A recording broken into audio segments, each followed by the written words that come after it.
दुनिया की सबसे महंगी तरीन और सबसे ज्यादा आलीशान पार्टी जिसने फजूल खर्ची के सारे रिकॉर्ड तोड़ दिए थे। इस जैसी पार्टी ना ही पहले कभी की गई थी और ना ही इसके बाद किसी को भी इतनी ज्यादा महंगी पार्टी करने की हिम्मत हुई। इसमें दुनिया के बेहतरीन रेस्टोरेंट्स के मजेदार खाने, drinks, luxury 5 star accommodation, European decoration और सबसे ज्यादा इम्पोर्टेंट इस पार्टी में आने वाले गेस्ट थे।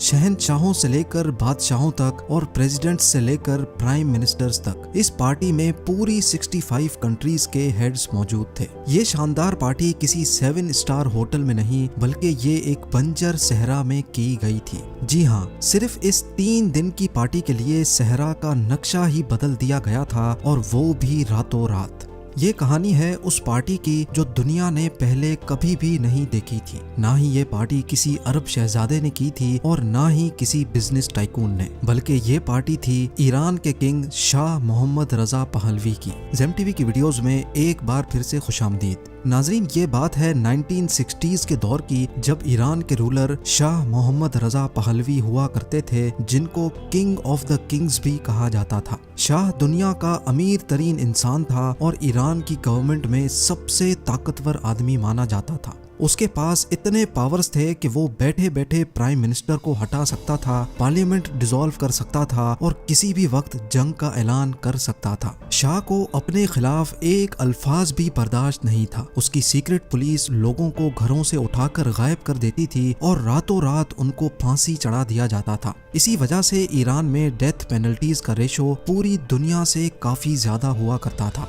यानी जो बात भी इनकी जबान से निकलती थी वो ईरान का कानून बन जाती थी और शाह मोहम्मद अपनी ये पावर्स किसी के साथ भी शेयर नहीं करना चाहता था। अपनी सारी जिंदगी ऐशो आराम देखने वाला शाह मोहम्मद काफी ज्यादा मॉडर्न भी हुआ करता था। वो खुद तो दुनिया का अमीर तरीन इंसान था, लेकिन उसकी अपनी ही कंट्री ईरान की कंडीशन कुछ अच्छी नहीं थी। यहाँ आधी से ज्यादा आबादी के पास खाने के पैसे तक नहीं हुआ करते थे। पानी, मेडिकल और एजुकेशन का बुरा हाल हो रखा था, लेकिन किसी को भी आवाज उठाने की हिम्मत नहीं थी। ईरान में बेसिक फैसिलिटीज की हद से ज्यादा जरूरत थी, लेकिन इस सब के बावजूद भी शाह मोहम्मद पहलवी के जहन में कुछ और ही चल रहा था। शाह का प्लान था कि दुनिया भर में ईरान का अच्छा इंप्रेशन बिठाने के लिए एक आलीशान पार्टी रखी जाए, जिसमें पूरी दुनिया के शेख, सुल्तान, किंग्स, प्रेसिडेंट्स और प्राइम मिनिस्टर को दावत दी जाएगी। उसका ख्याल था कि इस पार्टी की वजह से ईरान का ग्लोबल इमेज अच्छा हो सकेगा, लेकिन शाह को इस बात का बिल्कुल भी अंदाजा नहीं था कि यही पार्टी उसको एक दिन ले डूबेगी। खैर, अब चूंकि शाह ने पैसे की नुमाइश का फैसला कर लिया था, इसी वजह से सिर्फ 3 दिन की पार्टी के लिए 1 साल पहले से तैयारियां शुरू कर दी गई।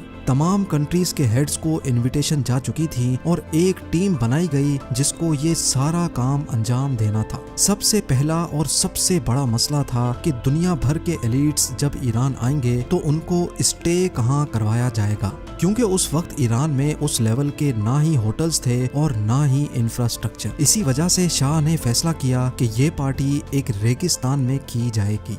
जब ये फैसला हुआ कि शाह दुनिया भर से आए एलिट्स को रेगिस्तान में रहलाएंगे, तो ये बात किसी के समझ नहीं आ रही थी, क्योंकि इस रेगिस्तान में धूल, मिट्टी, गर्मी, सांप और बिच्छू के सिवा कुछ नहीं था। ये फैसला करने के बाद शाह मोहम्मद ने जो किया उसका किसी को भी अंदाजा नहीं था। जी हाँ, सहरा के पूरे 500 एकड़ के हिस्से में सबसे पहले केमिकल डलवाकर वहाँ मौजूद सारे सांपों को पकड़कर मारा गया, जिसमें सांपों की कुछ ऐसी किस्में भी निकली थी जिनको आज से पहले कभी भी नहीं देखा गया था। उसके बाद ये फैसला किया गया कि यहाँ एक रॉयल विलेज बनाया जाएगा जिसमें प्लास्टिक टेंट्स लगाए जाएंगे। लेकिन उससे भी पहले इस बंजर रेगिस्तान में 4000 एकड़ जितनी मिट्टी डलवाई गई, क्योंकि इस रॉयल विलेज में शाह को एक फॉरेस्ट भी चाहिए था। यानी दुनिया की हिस्ट्री में डेजर्ट को फॉरेस्ट बनाने का ये पहला और अनोखा केस था।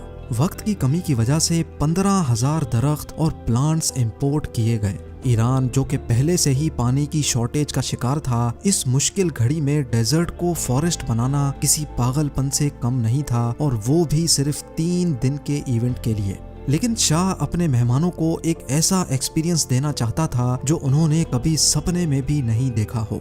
महीने भर के अंदर ये फॉरेस्ट भी तैयार हो गया और इसमें खुशबूदार फूल भी लग चुके थे, लेकिन वो फीलिंग नहीं आ रही थी जिसकी शाह को ख्वाहिश थी। उस फीलिंग को पूरा करने के लिए शाह मोहम्मद ने वो कदम उठाया जिसने एक बार फिर से दुनिया को हैरान कर दिया था। पूरे 50,000 सॉन्ग बर्ड्स और 20,000 स्पैरोज यूरोप से इंपोर्ट करके ईरान मंगाए गए, जिनको उस फॉरेस्ट के अंदर छोड़ा गया। ज्यादातर बर्ड्स इवेंट से पहले ही मर गए क्योंकि आखिर ये था तो डेजर्ट ही। इस रेगिस्तान में एलीट गेस्ट्स को रहलाने के लिए पेरिस की एक कंपनी के साथ कॉन्ट्रैक्ट किया गया, जिन्होंने यहाँ एयर कंडीशनड लग्जरी स्वीट्स बनाने का काम शुरू कर दिया।